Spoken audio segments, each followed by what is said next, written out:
Apocalypse 13, verset 8. Alors, elle produit des grands signes sur la terre, à la vue des humains.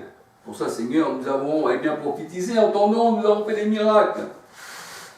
Au verset 14, Apocalypse 13, 14, elle égare les habitants de la terre par les signes qui lui a été donné de produire devant la bête en disant aux habitants de la terre de faire une image de la bête qui avait été blessée par l'épée et qui a repris vie.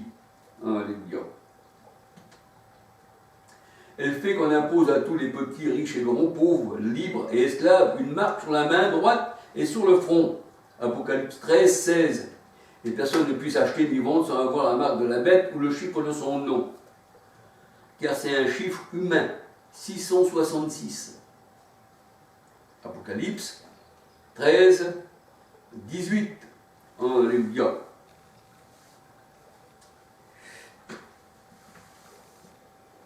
Alors voyons voir encore dans la parole du Seigneur. J'espère que vous arrivez à me suivre, frères et sœurs. Alléluia.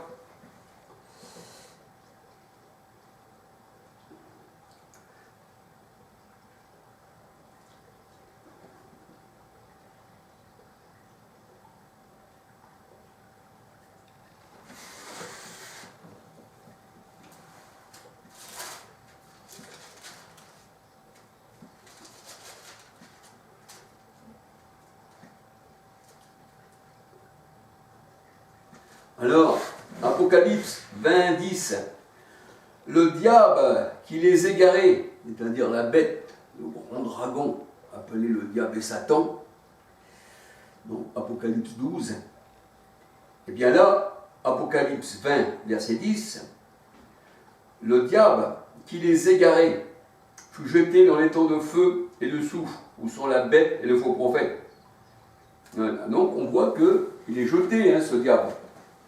Et le diable, les égarés, bien, on voit que c'est des rois, alléluia. On va voir plus loin encore dans la parole de Dieu.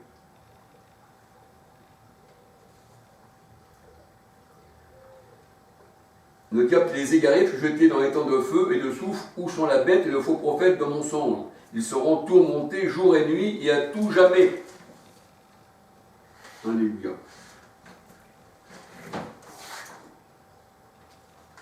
Et on voit que le diable qui les égarait peut symboliser aussi Hérode, au temps du Christ, où Hérode a tué tous les enfants, à partir en dessous de 2 ans. Hérode symbolise les rois qui luttent contre le Seigneur. Alléluia. Et on voit que Hérode est considéré aussi comme la bête, considéré aussi comme un dragon dans la parole de Dieu. Alléluia. Jérémie 51, 34. Et on voit que Hérode, il avait remis ses habits de fête et il se prenait pour Dieu. Alléluia. Alors, on va regarder dans Acte 12, versets 21 à 24. Acte 12, 21 à 24. Acte 12,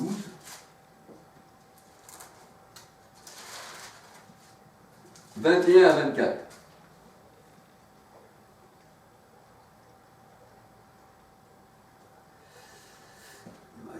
Plus longtemps, ça ne va pas aller. Acte 12.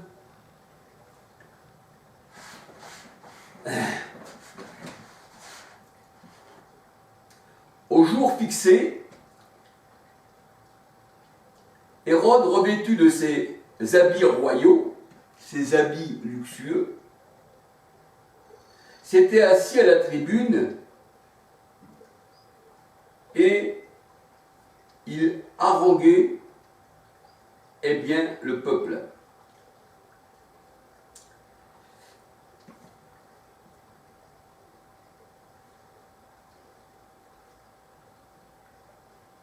Il haranguait le peuple. Alors au verset 22, acte 12, 22, tandis que le peuple criait, ce n'est pas la voix d'un être humain, mais celle d'un Dieu. Il disait ça à qui? Au roi Hérode. Oui, au roi Hérode.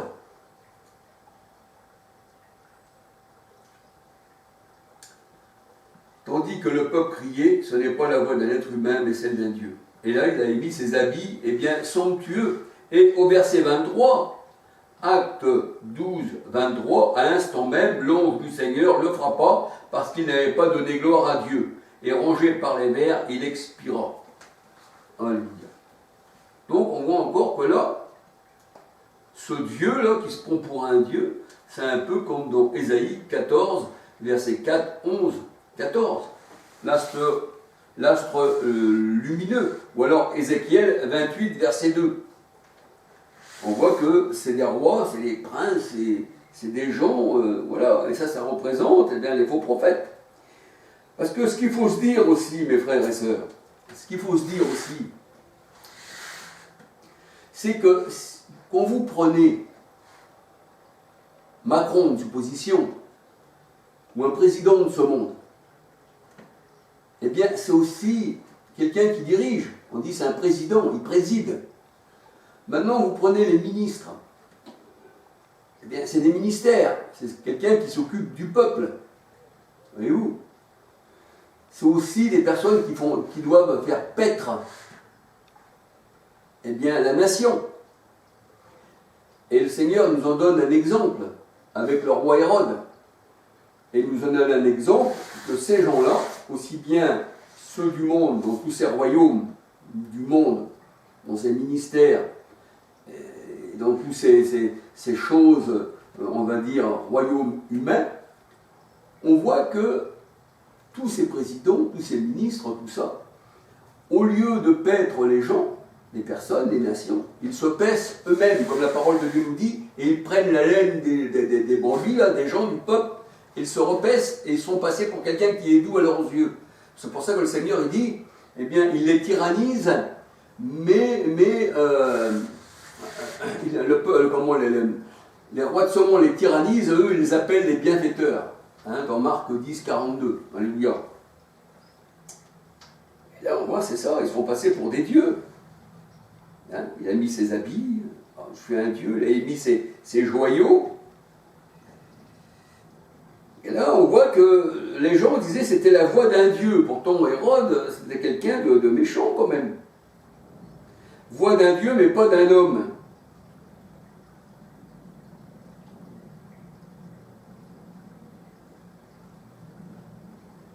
Alors, on peut dire que les rois, le diable, tous ces gens-là sont personnalisés, sont représentés symboliquement par Mammon. Mammon, le dieu de l'argent. Alléluia. Le Seigneur dit on ne peut pas aimer Mammon et le Seigneur. Alléluia. Matthieu 6, verset 24-25. Et le monde, la parole de Dieu nous dit, le monde écoute ceux qui sont comme eux, puisqu'ils font partie du diable. La Bible, elle dit, la parole de Dieu nous dit qu'il y a le diable et ses anges. Mais les anges du diable, c'est tous ceux qui se prosternent devant la bête, devant les rois, et devant le dragon, mais qui les adorent, en fait. Alléluia, ça veut dire que c'est les anges du diable. Ce sont les adversaires du Seigneur. Jean 15, verset 19. Jean 15, verset 19. Et le Seigneur nous dit, n'aimez pas le monde et ce qu'il y a dans le monde. 1 Jean 2, 15. Parce que le monde entier, il est sous la puissance, justement, de ces gens-là. Parce que dans la parole de Dieu, le riche, le diable, Satan, le serpent ancien, le dragon, c'est les royaumes, c'est ceux qui dirigent. Mais ceux qui dirigent, c'est aussi ceux qui dirigent les religieux. Vous prenez le pape, c'est un religieux qui est au-dessus de tout l'œcuménisme. tout ce qui est assemblé de ce monde religieux, on dit le Saint-Siège, c'est le pape qui dirige tout ça, en fait. Hein, et ça, c'est le royaume eh bien, de ces gens-là. La terre leur appartient, parce qu'ils sont morts et ils appartiennent à la terre. Alors le riche, le diable, les royaumes de ce monde sont à lui. C'est ce que nous dit Matthieu 4, verset 9. Alléluia. Et on voit que dans Luc 4, 1 à 8, le Seigneur nous dit qu'il a été tenté par le diable, et le diable lui disait, eh bien, je te donnerai tous ces royaumes si tu m'adores. Si tu ne m'adores pas, alors là non, mais si tu m'adores, eh bien, je te donnerai ces royaumes. Mais c'est ça, faire un pacte avec le diable, faire un pacte avec les dirigeants du monde.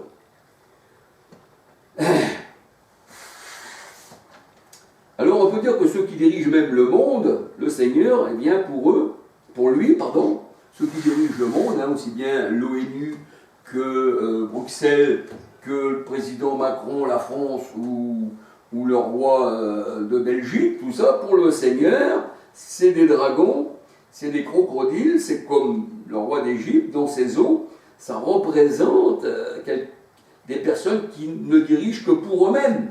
Ils se repaissent eux-mêmes et ils prennent tout ce qu'il y a sur eh bien, ce troupeau de brebis et ils leur mangent la laine sur le dos. Et on voit ça aujourd'hui.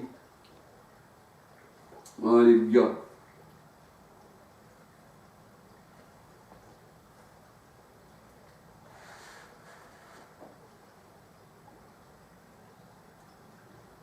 Alors, on va regarder dans les Saintes Écritures, dans Jean 21, 15, 17. Jean 21, 15, 17. Alléluia.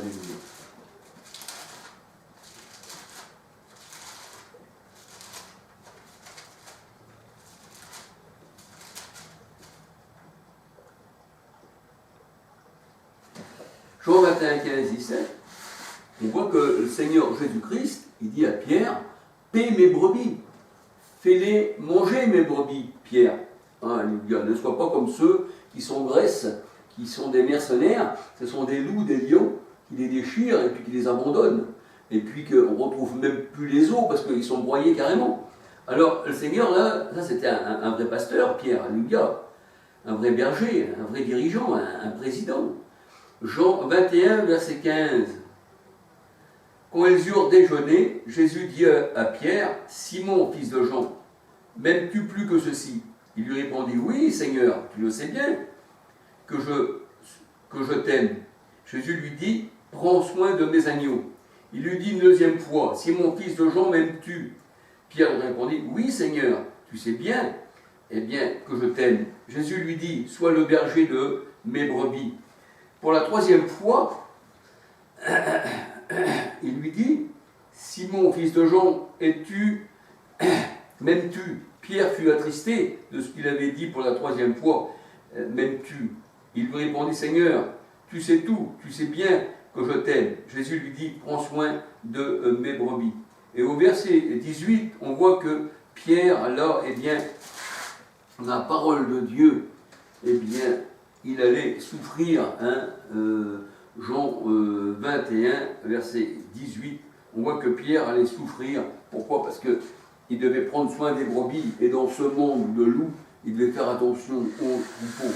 Alléluia, gloire au Seigneur, alléluia.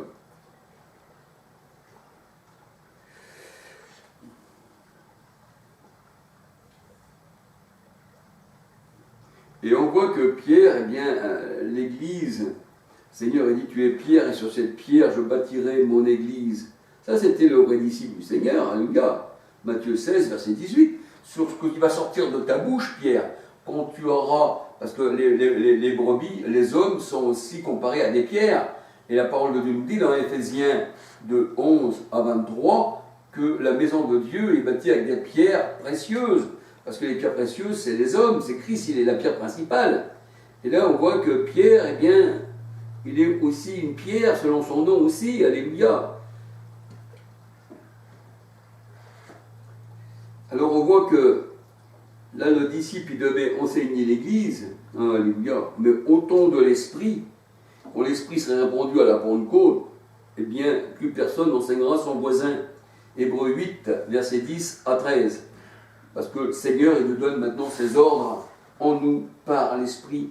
Acte 1, verset 2, Acte 16, 6, 7, Apocalypse 2, versets 7 à 18, 1 Jean 2, versets 20, 27, et Jean 14, 26, l'Esprit nous enseigne toutes choses. Notre enseignant, il est en nous. Alléluia. Alors que quand Pierre était là, l'enseignant était hors des disciples. Jean 14, 17, l'Esprit qui est à côté de vous ne sera plus à côté de vous, mais il sera en vous, et l'Esprit a été répandu à la Pentecôte, acte 2, alléluia. Alors nous voyons qu'il y avait les ministères, selon certaines versions on dit ministère, alléluia, Éphésiens 4, 11, 12. Le ministère, c'est quelqu'un qui s'occupe du monde spirituel de Dieu. Comme les hommes du monde, ceux qui sont posés sur le monde, sont aussi des ministres, sont aussi des présidents, mais qui ne sont pas, c'est-à-dire au service du Seigneur, mais au service du monde.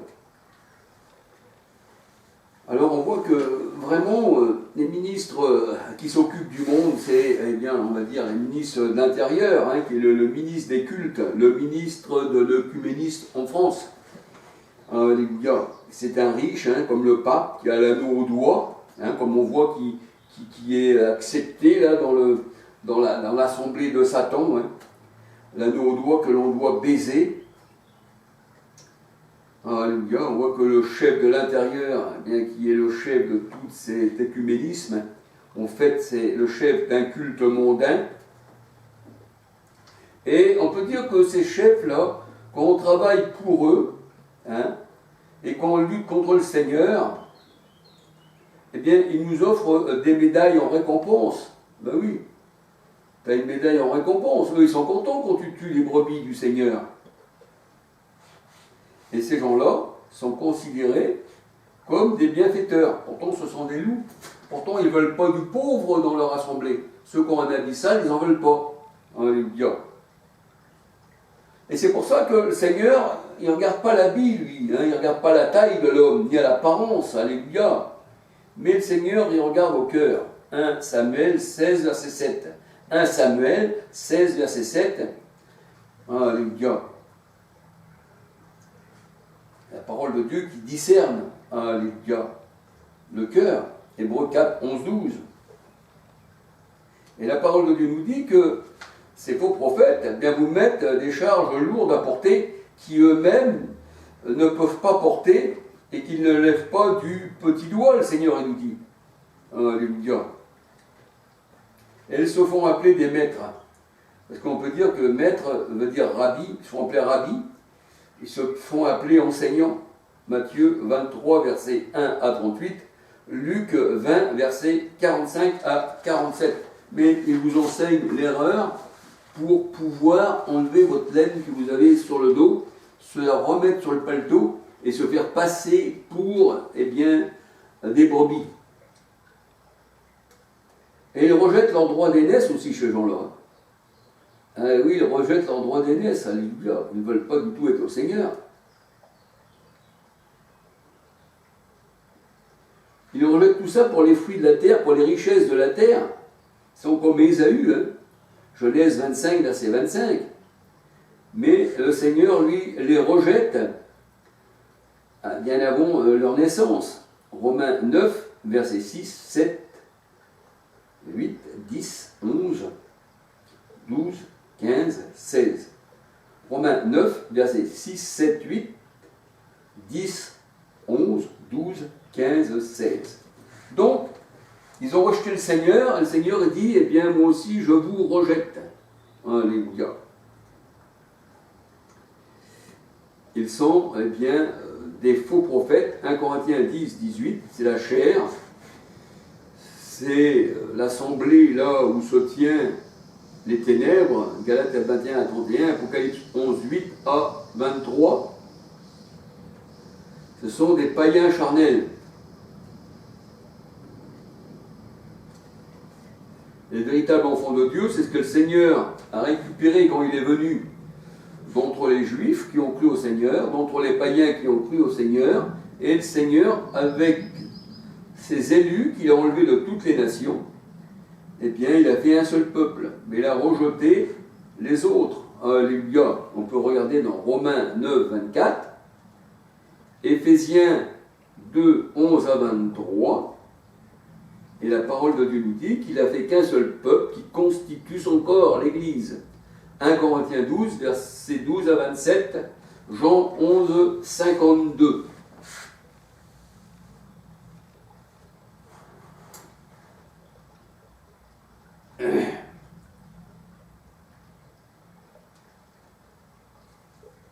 Alors, les vêtements, bien sûr, désignent le caractère. La peau que l'on revêt de brebis, c'est pas le caractère. Le caractère, c'est ce qu'il y a à l'intérieur de la peau de brebis, c'est le loup. Alléluia. Alors, on va regarder dans le psaume 12, verset 3. Psaume 12.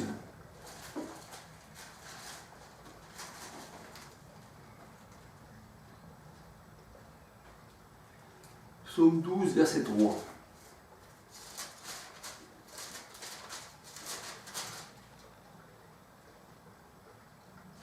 Alors, psaume 12, verset 3. Chacun parle faussement à son prochain. On se parle avec des lèvres enjôleuses et un cœur double. Un cœur double, ça veut dire, si tu viens que j'ai la peau de brebis, je vais te parler avec un cœur de brebis. C'est normal, tu m'as vu en brebis. Mais maintenant, si tu me vois comme un loup face à face, je vais te parler comme un loup. Mais si je viens avec un cœur double, ça représente que je peux parler comme un dragon, comme la Bible elle dit, hein,